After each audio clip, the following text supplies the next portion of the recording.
Exactly 1 hour later, as promised by the Marauder leader Kapkan, 2 bandits arrived to drag Borland to his execution. Realizing he had nothing to lose, the sniper staged a desperate performance. He began to grovel, abjectly begging the guard for a knife to commit suicide and avoid a torturous death at the hands of the executioners. When the Marauder, lulled into complacency, stepped too close to the bars, Borland struck. He slammed his handcuffed fists into the man's stomach, snatched the knife, and slit the throats of first the guard and then the second escort. Seizing an automatic rifle from the dead and donning a hooded cloak to conceal his face and cuffs, the stalker slipped out of the basement.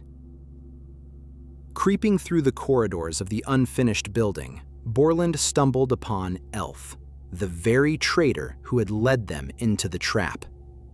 Unable to contain his rage, Borland brutally beat the informant, quoting Kapkan's own words about asking too many questions. Then, deciding to use him as a human shield for negotiations, he hoisted the unconscious body onto his shoulder and walked out into the courtyard. But they were waiting for him. Floodlights snapped on, revealing that Borland had walked straight to the execution site. The squad commander, Pinze, ordered his men to stone the prisoners to death. A hail of cobblestones knocked Borland off his feet. He sustained severe head trauma, and blood flooded his eyes. Yet he managed to find his rifle and press the muzzle to Elf's head, preparing to sell his life dearly. In this critical moment, loud singing echoed through the yard, and Senator stepped into the glare of the floodlights. Pinze, mistaking the strange, cloaked figure for an Islam mutant, ordered his men to hold fire. The philosopher threw open his cloak, revealing that he was hung from head to toe with throwing knives and shurikens. With his first throw, he wounded Pinze in the arm, and then unleashed a massacre. Moving with incredible speed and dodging bullets, Senator began to methodically mow down the marauders with cold steel. Simultaneously, the base came under assault. Fighters from the Duty faction had arrived to storm the compound. Taking advantage of the chaos, Mark rushed to the semi-conscious Borland. He injected the sniper with a stimulant to clear his mind and handed him his rifle. To Borland's outrage, Mark administered a shot to Elf as well. The traitor, regaining his senses, immediately fled. The stalkers attempted to retreat, but Mark dropped his precious flask, which Borland managed to scoop up. Near the fence, the wounded Pinze intercepted Mark. He knocked the pistol from the stalker's hand and attacked with a metal rebar. Mark, utilizing his hand-to-hand combat skills, easily evaded the blows, stunned the marauder with a strike to the back of the head, retrieved his weapon, and finished the enemy with a shot to the skull. The battle raged on, and then Patron entered the fray with a 6-shot grenade launcher. The giant began to rain grenades upon the bandit positions, but a heavy machine gun opened up on him from the windows of the house. When Patron's ammo ran dry, the Arab bodyguard, Saeed, charged him with a knife. Borland raised Mark's rifle to cover his friend, but the firing pin clicked on an empty chamber. He was out of ammo. Saeed knocked the gun from Patron's hands and, with 2 swift strokes, slit his throat before vanishing into the chaos. Borland rushed to his comrade, trying desperately to staunch the wound, but it was too late. Patron, casting one last encouraging look at his friend, died in his arms. After Patron's death, an enraged Borland leans over his friend's body, but quickly pulls himself together when Senator approaches to unlock his handcuffs. The sniper takes a knife from the shaman, grabs his fallen comrade's weapon, and rushes to seek revenge. Not on foot, but mounted on a captured motorcycle. Revving the engine, he accelerates, flies into the building, and rides up the stairwells, careening directly onto the 3rd floor and into the room housing the machine gun nest. Bursting into the chamber, he instantly hurls the knife into the heart of the Marauder leader, Kapkan, and runs down the machine gunner with the bike, crushing him against the wall. The bodyguard, Saeed, seeing such unstoppable ferocity, hesitates for a split second before leaping out the window onto the roof of the annex. Borland jumps after him, engaging the Arab in a knife fight on the roof. Utilizing his unique, dirty fighting style, Borland completely breaks his opponent's will, forcing him to retreat to the edge. A broken Saeed jumps down in an attempt to flee, but is immediately gunned down in mid-air by the arriving duty fighters.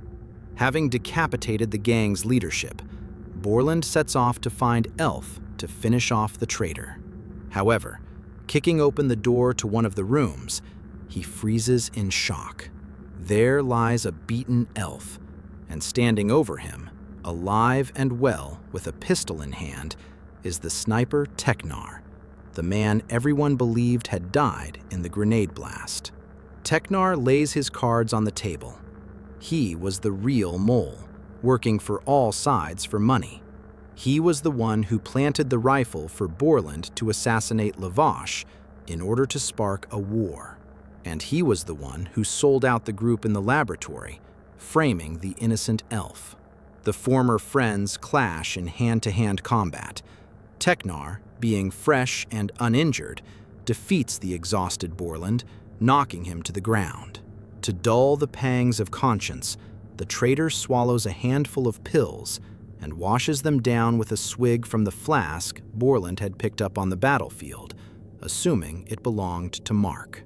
This becomes a fatal error.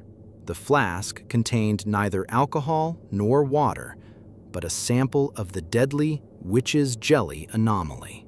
It instantly begins to corrode S.T.A.L.K.E.R's insides. Mark and Senator burst into the room. Dying in agony, S.T.A.L.K.E.R begs them for the healing wind artifact, not to save himself, but for his terminally ill daughter, whose photograph he pulls from his pocket. Mark places the ultra-rare artifact into the traitor's hand. S.T.A.L.K.E.R activates it and passes away with a look of peace, believing he has saved his child. Borland clears the room and delivers a coup de grace to his former friend's head, then exits to meet the duty fighters. The squad commander, Yastreb, Hawk, thanks the Stalker for his assistance, promises to give Patron and S.T.A.L.K.E.R a proper burial, and issues Borland a new Groza rifle and mercenary armor.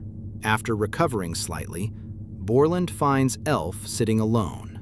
He apologizes for the beatings and false accusations, gifting the rookie a carton of cigarettes. He then joins Orek by the campfire, where he learns a curious detail. In the laboratory, Mark had found a scientific journal, but hadn't even opened it. He simply held it in his hands and declared they could leave. Orek, following a secret request Borland had made earlier, had stolen the journal.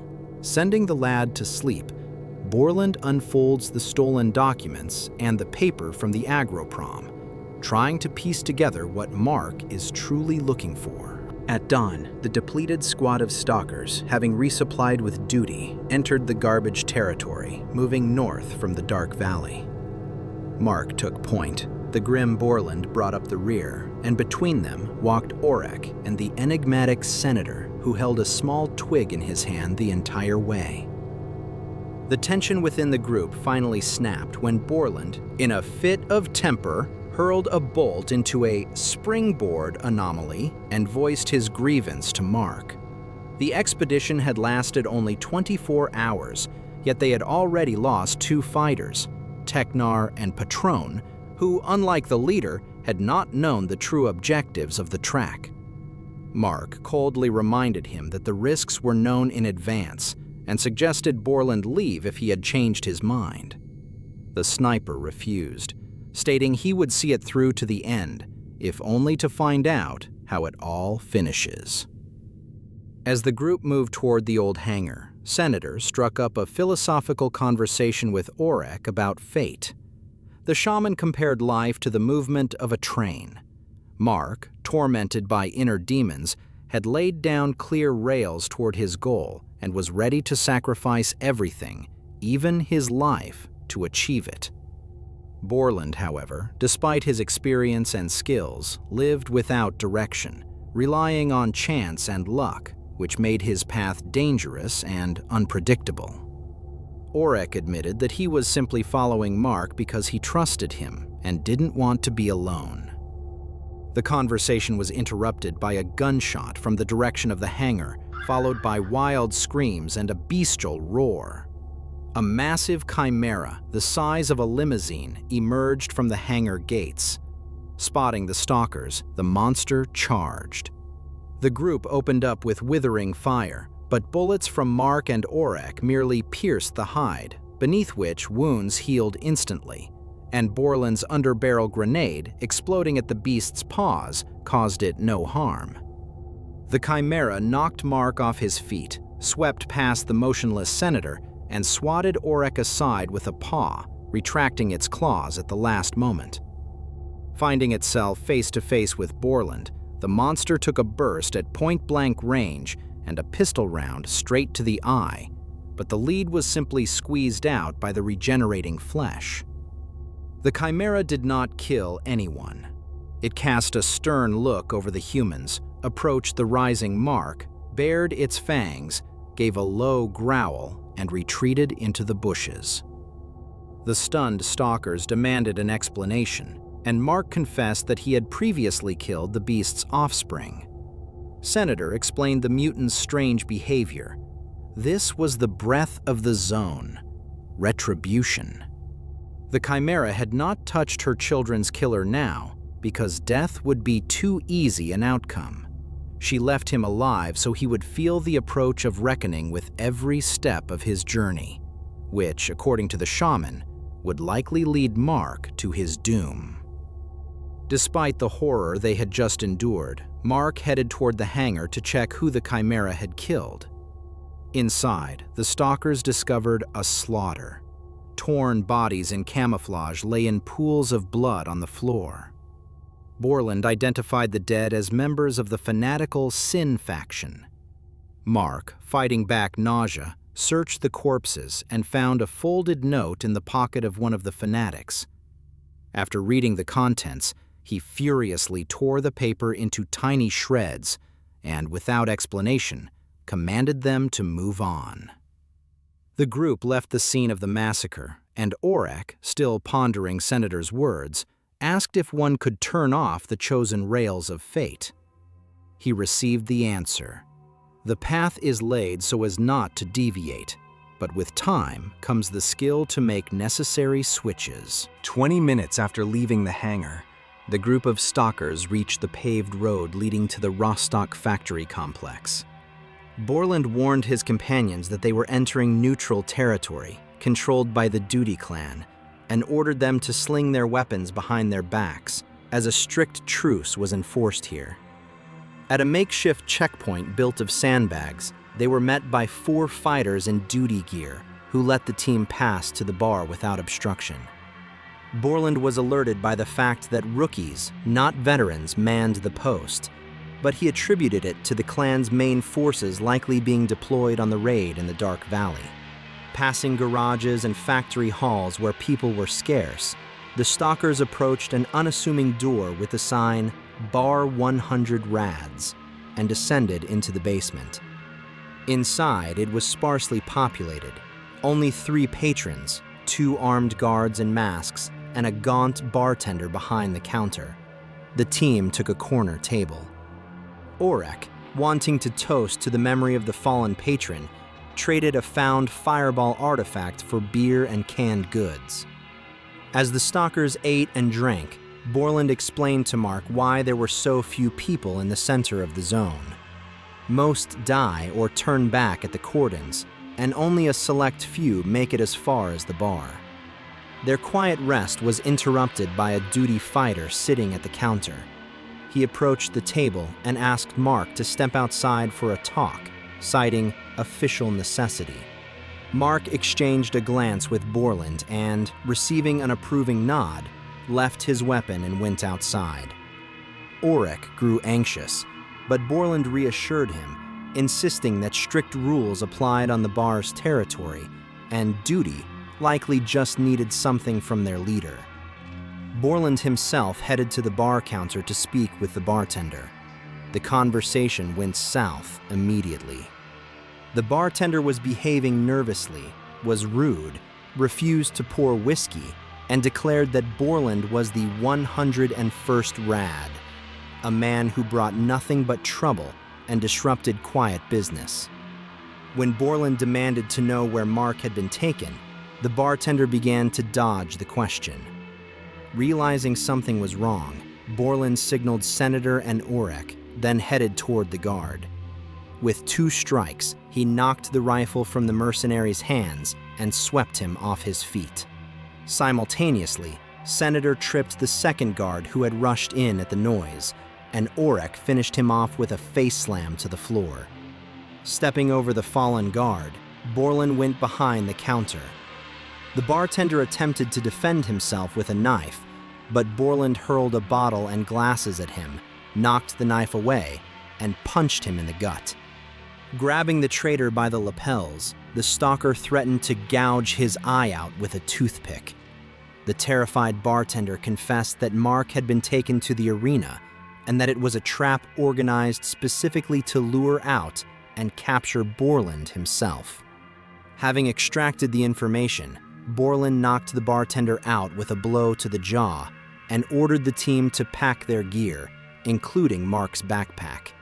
He announced that the power at Rostock had changed, enemies were all around, and they needed to move to the arena immediately to save their comrade. Mark followed the duty fighter out of the bar. The man immediately inquired about the origin of Mark's Freedom faction suit. Mark replied that he had purchased it in the cordon, but the dialogue quickly ceased to be peaceful. The stranger loudly commanded, "Freedom, forward!" and 4 armed men in motley gear emerged from the bushes. Mark realized these were not duty members at all, but he offered no resistance. He was disarmed, relieved of his pistol and knife, and led to a neighboring building. Shoving the stalker into a dark cubicle and locking the heavy metal door behind him, the kidnappers left him alone. A bright light flared, and Mark found himself at the bottom of a massive warehouse with high ceilings, converted into a makeshift gladiatorial arena. The floor was strewn with rubble, concrete, glass, and rebar, while stacks of crates towered along the walls. Viewing niches opened near the ceiling, filled with spectators, and loudspeakers crackled to life, welcoming the crowd. The commentator's voice announced the first trial: Man versus Beast. A cage descended from the ceiling on a cable. While it was lowering, Mark managed to find a standard Makarov pistol in one of the crates, checked the magazine, and readied himself for combat. The cage door swung open, and a pseudo-dog, a large, sighted, and incredibly fast mutant, sprang onto the arena floor. The beast immediately charged, but Mark dodged and grabbed a heavy metal bar from the ground. The pseudo-dog, employing its pack tactics, feigned a retreat, disappearing behind the crates to strike from an unexpected angle. But Mark didn't wait. He went on the offensive. When the mutant leaped at him in a rage, claws bared, the stalker stepped off the line of attack and brought the bar down hard on the beast's spine. The pseudo-dog collapsed, stunned by the pain, and Mark immediately finished it with a blow to the head and a coup de grace bullet to the back of the skull. The crowd roared, demanding more. The cage rose and descended again with a new prisoner. Mark, hiding his pistol to avoid provoking the organizers, raised the weapon at the last second as a snork flew out, a mutated human in a gas mask, moving on all fours with unnatural agility. The bullet failed to stop the monster, and upon landing, it immediately attempted to sweep Mark's legs. Utilizing the protection of his suit, Mark rolled into the creature, ignoring the cuts from the broken glass, and engaged in hand-to-hand combat. He tried to rip the corrugated hose from the Snork's gas mask, but it proved to be fused to the flesh. Taking a powerful kick to the ribs, the Stalker fell onto his back. The Snork loomed over him for a finishing blow, but Mark managed to shoot it in the head at point-blank range, knocking the mutant backward. The audience rejoiced, and the commentator announced the final, most dangerous opponent. The cage descended a third time, releasing a 3-meter-tall bloodsucker. It spread its arms, revealing long claws, its facial tentacles writhing. Realizing he had no chance in close quarters, Mark began methodically shooting off the monster's tentacles. The bloodsucker thrashed, trying to reach its victim, but the Stalker evaded, stripping the beast of its sensory and feeding organs with every shot. Crazed with pain and disoriented, the monster backed away and slammed into a tall stack of heavy crates, which collapsed and pinned it to the floor.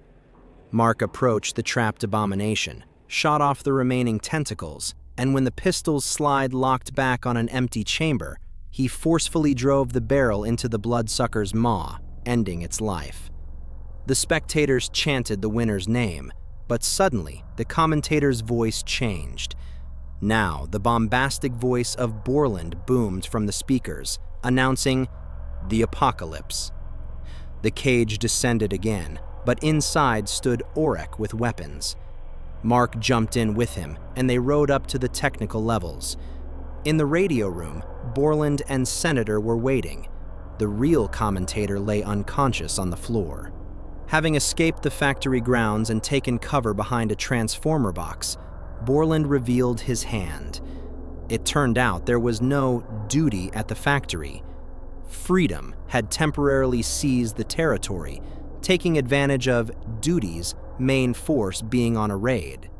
Mark hadn't been grabbed by accident. Borland had once stolen an expensive suit from the Freedom leader, Archibald, and Mark had been forced to work off that debt in the arena. Borland and his team had deliberately withheld immediate intervention, allowing Mark to defeat the monsters to earn the clan's respect. Otherwise, the small group would simply have been wiped out. Confirming his words, a Freedom Squad approached, led by Archibald himself.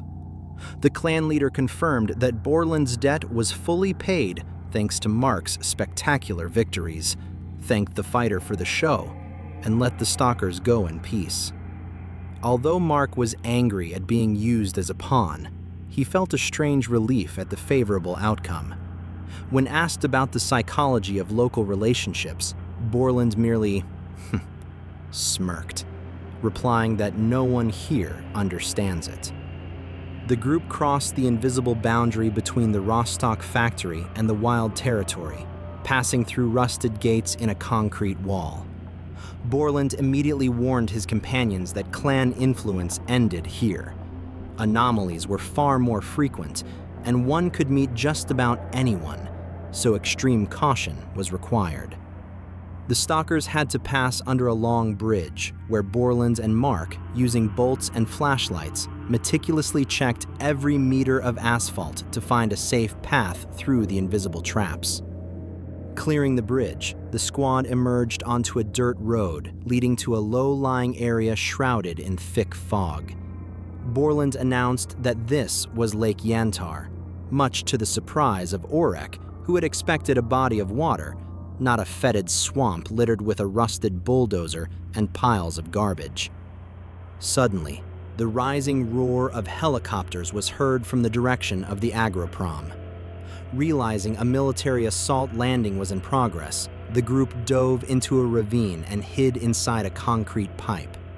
While the walls of the pipe vibrated from the noise of the landing rotary wing machines, Borland cracked jokes about juicy shish kebabs to distract himself from the claustrophobia and tension. Since the military, judging by the sounds, was digging in for the long haul, Borland suggested waiting out the danger in the nearby scientist's bunker. Making their way through the fog, the Stalkers arrived at a strange structure shaped like a truncated pyramid. The door proved unlocked. Passing through the airlock, the group found themselves in a lit, but empty room.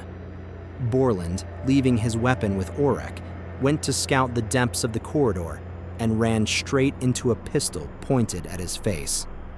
A man with a neat beard asked Borland several verification questions about the current year and location to ensure he wasn't facing a zombie.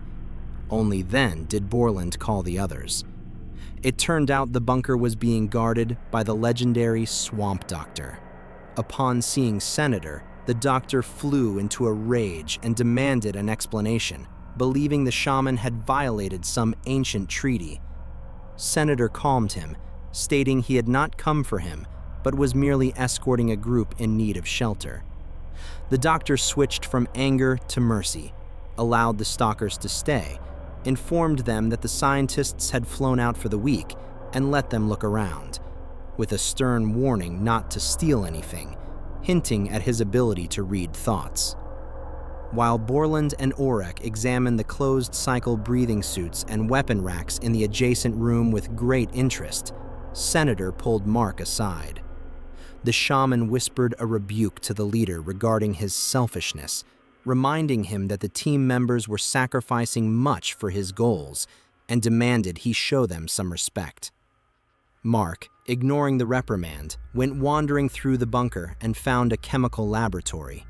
Spotting a hatch on the floor, he asked Borland what lay beneath.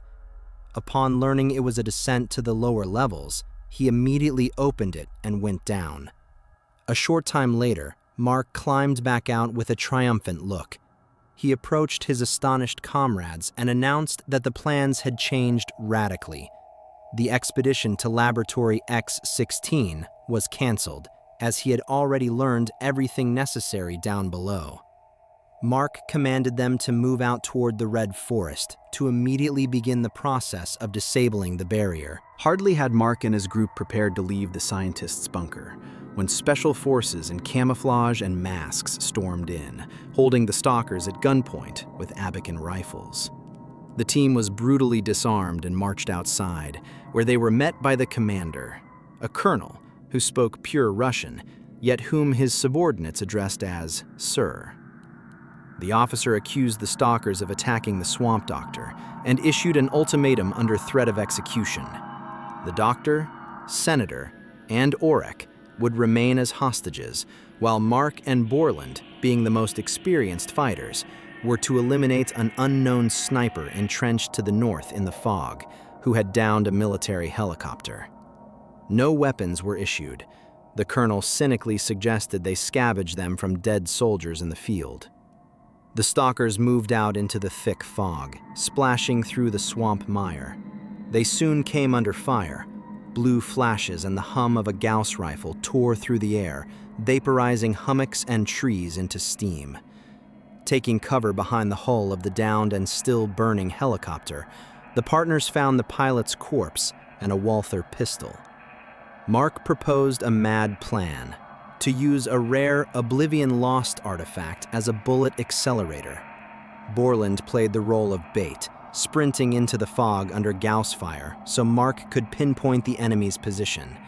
Mark fired through the artifact. A massive thermal discharge followed, but the sniper survived. Mark then rigged a contraption using a scrap of pipe, the pistol, and his last two artifacts. Borland risked his life again. Under enemy fire, he dashed past the helicopter and placed the second artifact directly on a hanging rotor blade to create a firing rest. Mark seized the moment and fired through the pipe and artifacts. A monstrous sonic and thermal shockwave engulfed the hill, incinerating the sniper along with his cover. Searching the battleground, the stalkers discovered that the slain marksman and the soldiers lying around him were zombies. The dead began to rise. Borland's scavenged rifle jammed, and a headless corpse knocked him aside. Mark fired back with the pistol until it clicked empty, and a zombie with a hole in its chest threw itself upon him, trying to stab him with a knife. Mark was saved by a shot from the arriving colonel. However, celebration was premature. Suddenly, the soldiers began to convulse and shoot one another. It was the attack of a controller, the most dangerous telepathic mutant. Mark tried to flee, but literally ran into the monster and was paralyzed by a mental strike. Borland, having escaped the mind control, reached the sniper's position and picked up the Gauss rifle, but found the magazine smashed. Through the scope, he saw the controller holding Mark, while the colonel, driven mad and wounded, shot the mutant in the leg before putting a bullet in his own temple. Borland found a solution. He loaded a common iron bolt into the electromagnetic rifle. While Mark unsuccessfully tried to strangle the weakened monster with his bare hands, Borland fired. The bolt, accelerated by the capacitors, flew faster than a bullet and blew the controller's head apart. Returning to the bunker, the victors found the guards dead and the hostages alive. The doctor examined Mark and confirmed he was unharmed. Before leaving, Mark asked the doctor for an expensive, high-protection scientific suit, but instead of wearing it, he packed it tightly into his backpack. While Mark and the doctor went to fetch the gear, Borland, tormented by vague suspicions, decided to verify the leader's claim that important data for disabling the barrier had been found in the laboratory beneath the bunker. The stalker opened the hatch, descended the ladder, and froze in astonishment. The secret underground section was absolutely, hopelessly empty. There was no equipment, no documents, and none of the answers for which they had risked their lives.